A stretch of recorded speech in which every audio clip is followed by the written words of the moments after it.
یہی وظیفہ صبح و شام رکھا کر، زبان پہ اپنے درود و سلام رکھا کر۔ وہ جس امام پہ نازاں ہیں کل جہاں کے امام، تو اس امام کو اپنا امام رکھا کر۔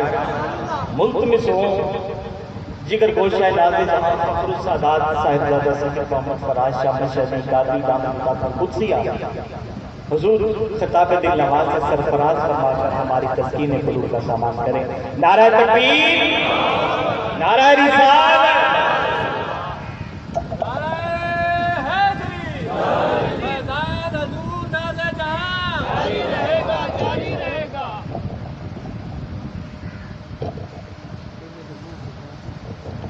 ایدے تو رو رہا ہے ایدے۔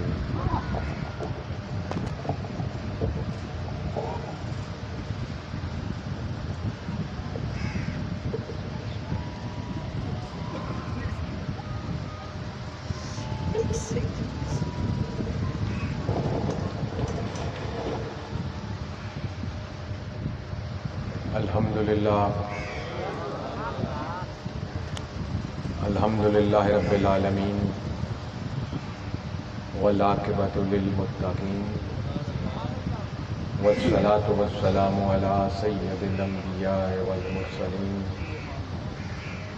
وعلی آلہ وصحابہ واولیاء امتہ اجمعین، اما بعد فاعوذ باللہ من الشیطان الرجیم، بسم اللہ الرحمن الرحیم۔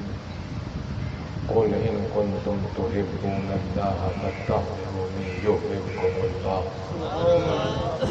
صدق اللہ العظیم وصدق رسولہ النبی الکریم الامین، ونحن علی ذلک لمن الشاہدین والشاکرین والحمدللہ رب العالمین۔ بزرگوں، بھائیوں، دوستوں، میں اپنی گفتگو کو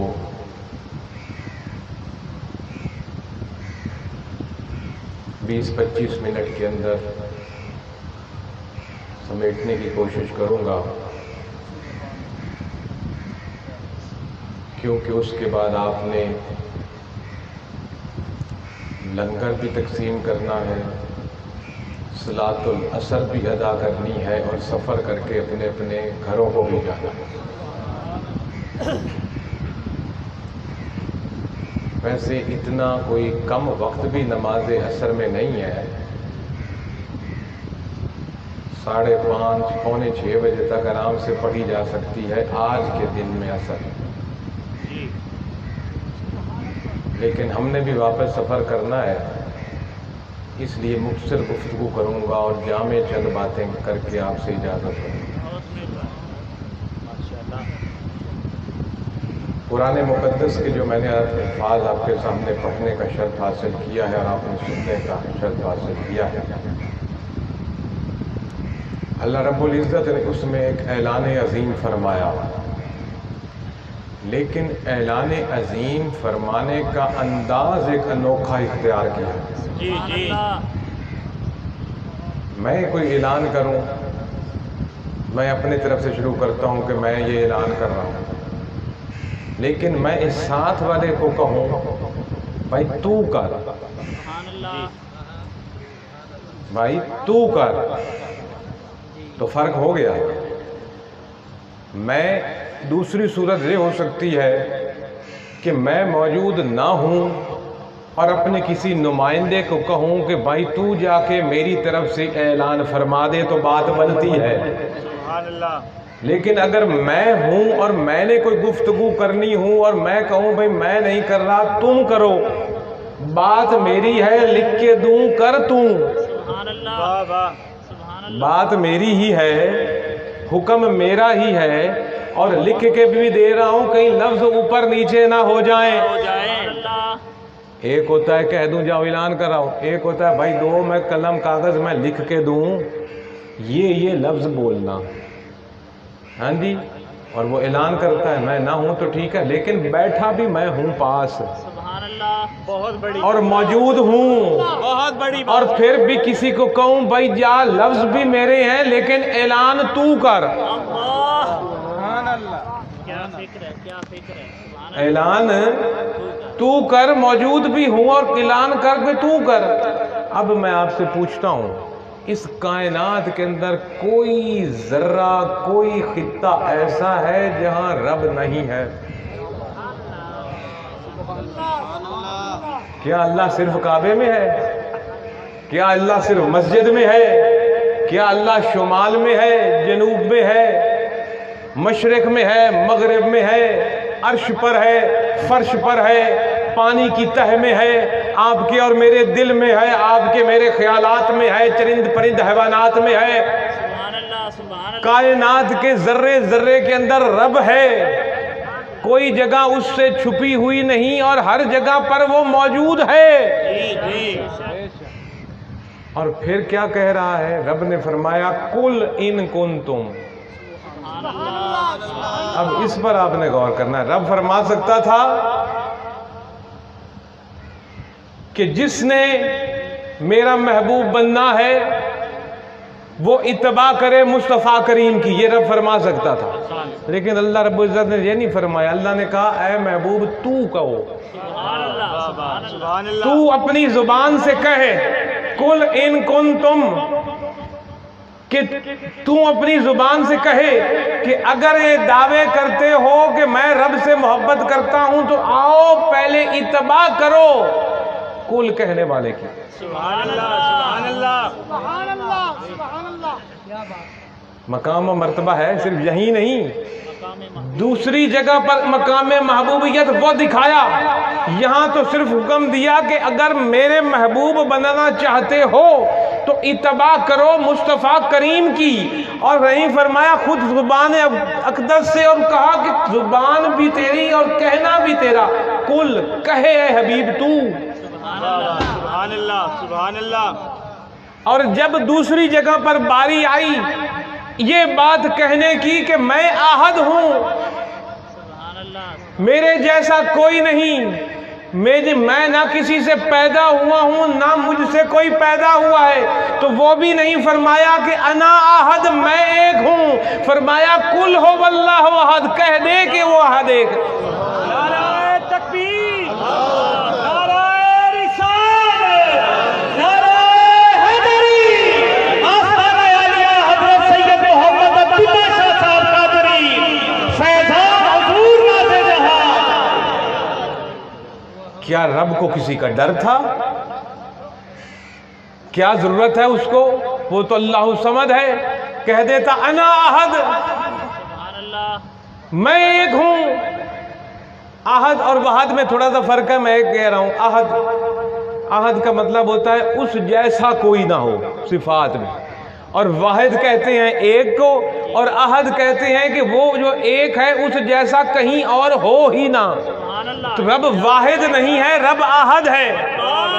یہ پانی کی بوتل احد ہو سکتی ہے، واحد ہو سکتی ہے، احد نہیں، کیونکہ اس جیسی بے شمار بوتلیں دنیا میں ہیں۔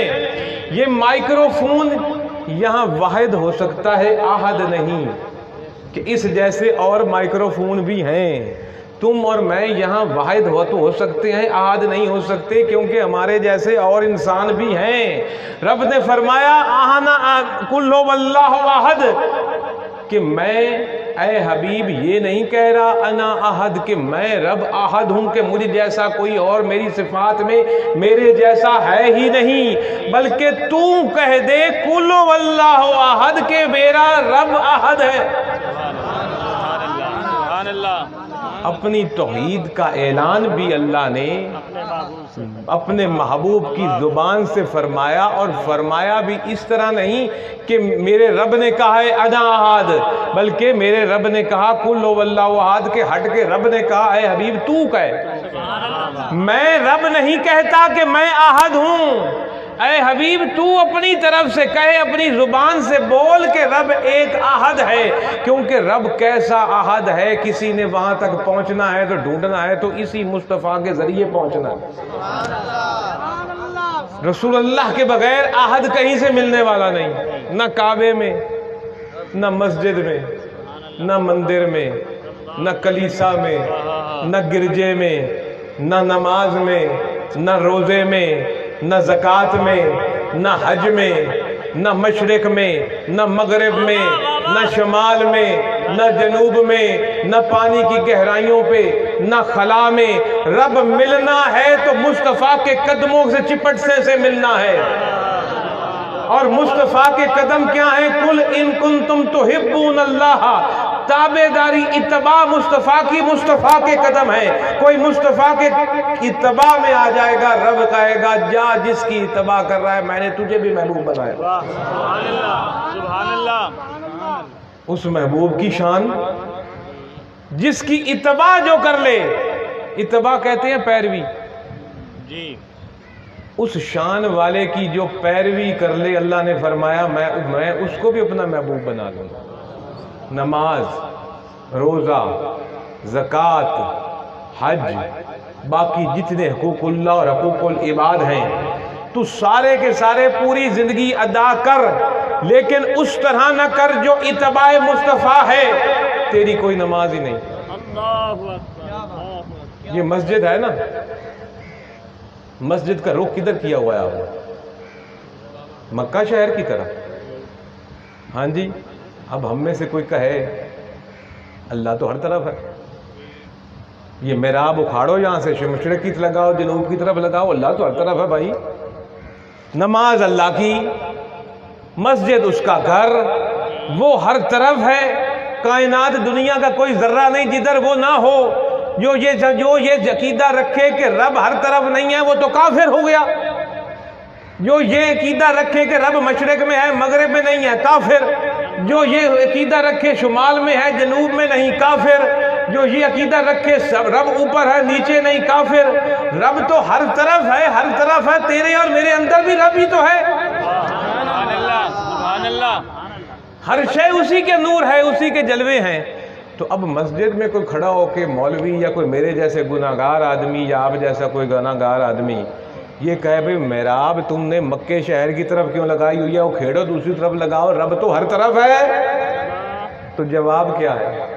نماز اس کی، مسجد اس کی، گھر اس کی، عبادت اس کی، اطاعت اس کی، فرما برداری اس کی، سجدہ اس کو کرنا، سبحانہ رب الاعلیٰ اس کو کہنا، سبحانہ رب العظیم اس کو کہنا، عہد اس کو ماننا۔ تو پھر صرف مکہ کی طرف ہی کیوں؟ اللہ، سبحان اللہ۔ صرف مکہ ہی کی طرف کیوں؟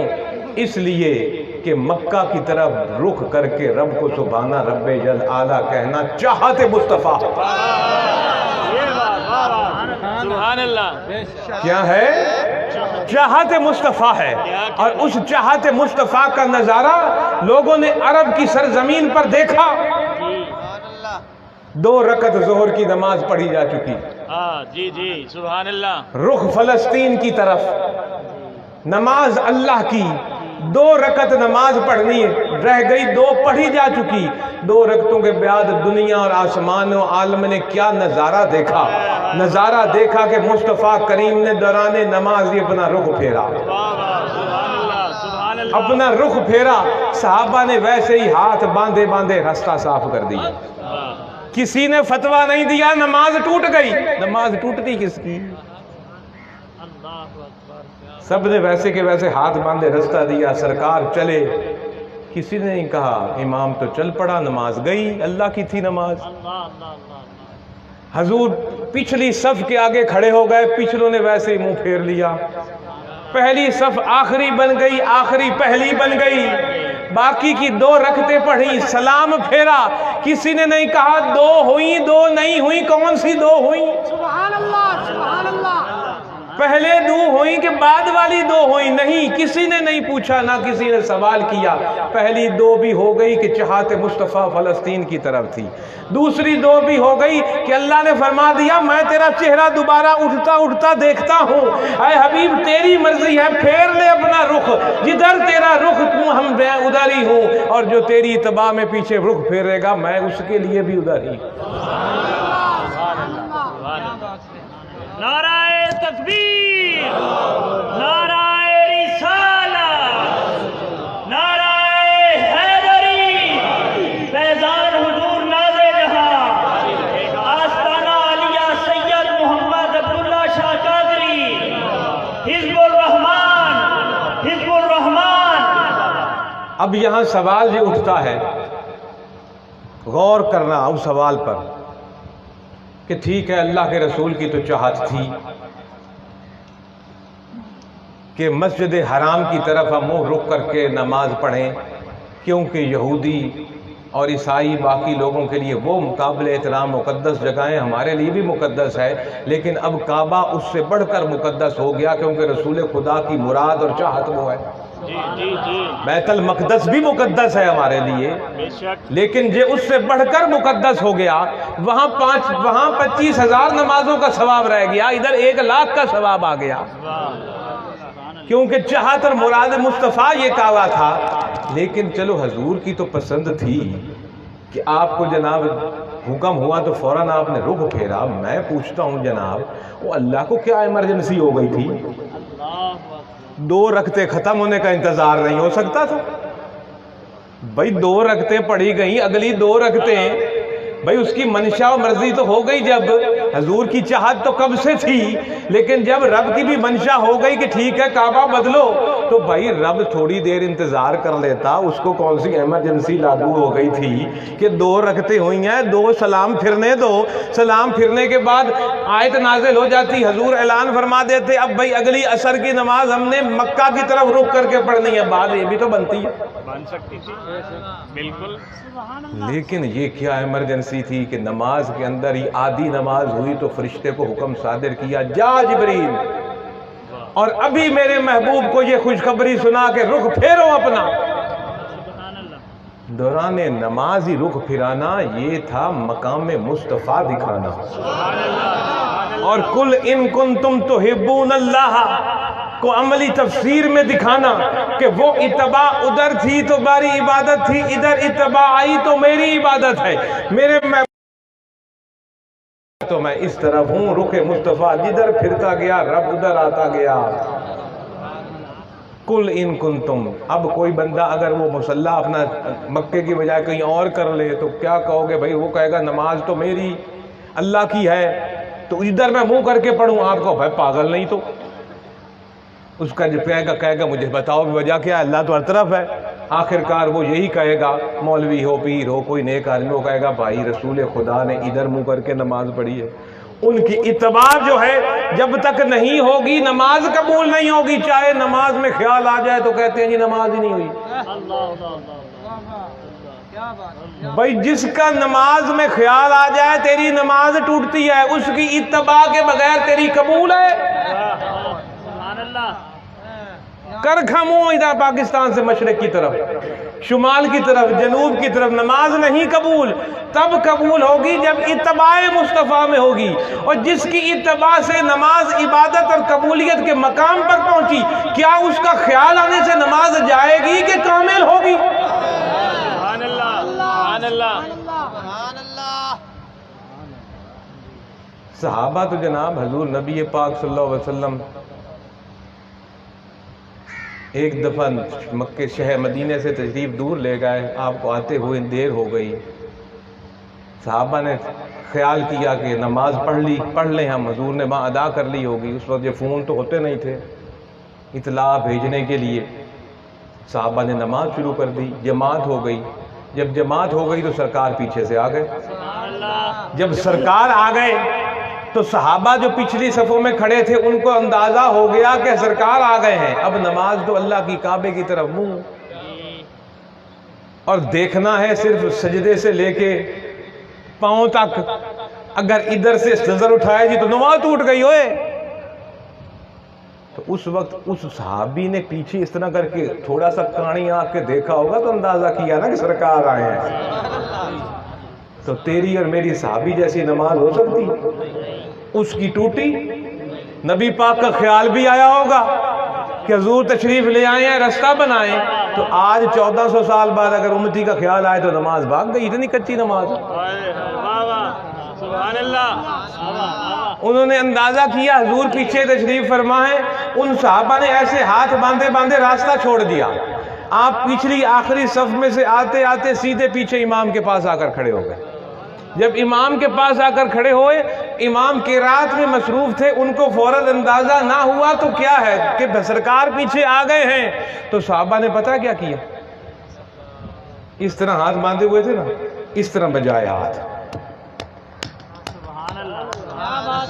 نعرہ تکبیر، نعرہ رسالت، نعرہ حیدری. غلام ہے، غلام ہے، غلام یہ رسول میں جو ہو نہ عشق مصطفیٰ. ہاتھوں پہ ہاتھ اس طرح مارا. امام کو اندازہ ہوا شاید پیچھے کچھ ہو گیا. انہوں نے بھی، امام نے بھی اس طرح کر کے دیکھا سرکار ہے، انہوں نے مصلی سے پیچھے ہٹے. کسی ایک نے فتویٰ دیا ہم سے بڑھ کر کوئی عالم ہے، ان سے بڑا کوئی عالم جنہوں نے علم کی ایک ایک لفظ مصطفیٰ سے سیکھا. یہ نماز تھی سے اتباع رسول میں تھی، جو حضور کا رخ، ان کا رخ. حضور ہاتھ باندھ کے کھڑے ہیں دوران نماز، ہاتھ بڑھایا، جماعت پھر نیچے پھینچ دی. سجدے اور ہونے میں چاہیے تھی، مجھے دیکھ رہا ہے.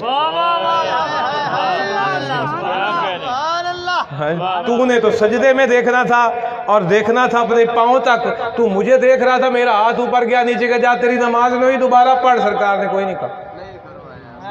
حضور نے جو فرمایا اسلام بن گیا، جس سے منع کیا اسلام بن گیا، جس کے بارے میں حضور نے خاموشی اختیار کی، کچھ ارشاد نہیں فرمایا، وہ بھی اسلام بن گیا.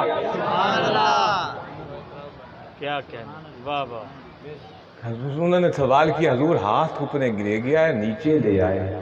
حضور نے فرمایا میں نماز پڑھ رہا تھا، میرے سامنے جنت آئی، جنت کے باغ آئے.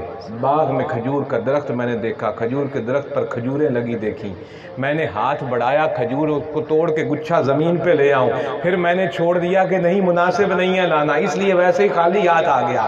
اب ایک تو ان صحابیوں پر قربان کے نماز رب کی نگاہ مصطفیٰ پر، اور دوسرے قربان مصطفیٰ پر کھڑے مدینے کی سرزمین پر ہے، نگاہ عرش پر ہے.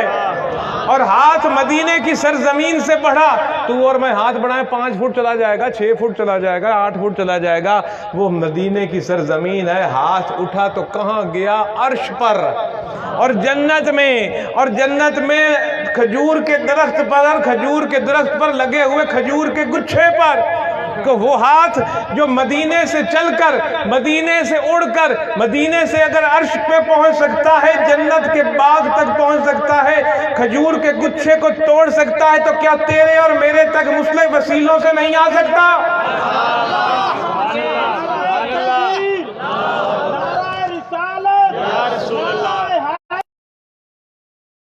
کیونکہ خالق کائنات نے خود قرآن میں اعلان فرمایا ید اللہ فوق ایدیہم، اللہ کا ہاتھ ہے، اور وہی ہاتھ مختلف فیصلوں سے چلتا ہوا.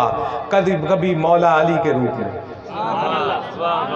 کبھی امام حسن حسین کے روپ میں، کبھی جنید بغدادی کے روپ میں، کبھی غوث پاک کے روپ میں، موسیٰ کاظم کے روپ میں، امام جعفر کے روپ میں، امام تقی کے روپ میں، چلتا چلتا قبلہ سید محمد عبداللہ شاہ کے روپ میں، حضور ناز جہان کے روپ میں، اور آج سید محمد شیراز شاہ کے ہاتھ کی صورت میں وہی ساتھ ہے جو تجھے شریعت کی طرف لے کے جا رہا ہے. پیر طریقت کون ہوتا ہے؟ طریقہ بتانے والا کس کا؟ رہبر شریعت، شریعت کا. پیر طریقت رہبر شریعت. پیر کہتے ہیں استاد کو. پیر طریقت کا مطلب وہ استاد جو طریقہ بتائے گا. کس کا؟ رہبر شریعت، شریعت کی طرف رہنمائی کرنے کا. جو شریعت کی طرف رہنمائی کر رہا ہو وہی پیر ہوتا ہے، اور کوئی نہیں ہوتا. وہی ہاتھ. اسی طرح اگر روزہ رسول اللہ کی اتباع میں رکھو گے تو تبھی روزہ بنے گا. اب میں کہوں بھائی میں غروب آفتاب سے 10 منٹ پہلے کھول لوں گا، 10 منٹ کیا اوپر نیچے، لیکن نہیں، حضور نے مغرب کے وقت کھولا. مغرب کی غروب ہمیں اس سے ہر چیز میں، زندگی کی ہر ادا میں، عبادات میں، معاملات میں، والدین کے ادب و احترام میں بھی حضور کی اتباع کرو، بچوں کی پرورش میں بھی حضور کی اتباع، ہمسائے سے اچھے سلوک میں بھی حضور کی اتباع، زندگی کے ہر کام میں، پانی پینے میں بھی حضور کی اتباع کرو جیسے حضور نے پانی نوش فرمایا، کھانے کھانے میں بھی حضور کی اتباع کرو. ہر کام جو بھی حضور کی اتباع میں کرو گے وہ عبادت الہی بنے گی. تو میرے دوستوں اور بھائیوں، جن لوگوں نے اتباع رسول کی وہ کون بنے؟